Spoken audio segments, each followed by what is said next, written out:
e shikoni çfarë bëjnë apo jo? Mendojnë se vetëm me dhunë mund të mbijetojnë. Çdo pushtet kur aplikon dhunën tregon që po ndjen fundin. Dhe kjo që po zhvillojnë sot në një kryengritje tërësisht paqësore. Besoj ju keni parë gjatë gjithë kohës asnjë akt dhune, asnjë akt vandalizmi, vetëm protest, revolt dhe kryengritje qytetare. Barbarët e pushtetit të panikosur sepse ndjejnë që po ju vjen fundi, bëjnë vetëm terror rrugëve të Tiranës.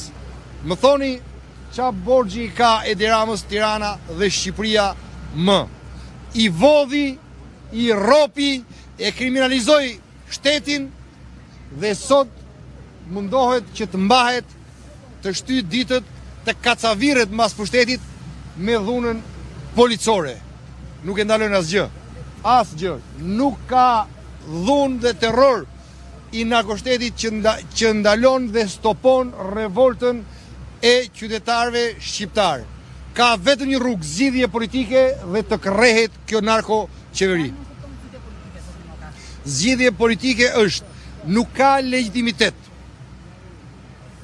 Edi Rama dhe qeveria e tij.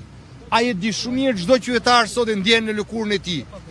E ndjen në lëkurën e tij se çfarë vjedhje, çfarë batërdije, çfarë i ka bërë, i ka fut duart në xhep çdo qytetari, çdo pensionisti, çdo triu, çdo treje. Sot ai ka shndërruar shtetin në një organizat kriminale. Dhe kjo sjellje është tipike e organizatave kriminale.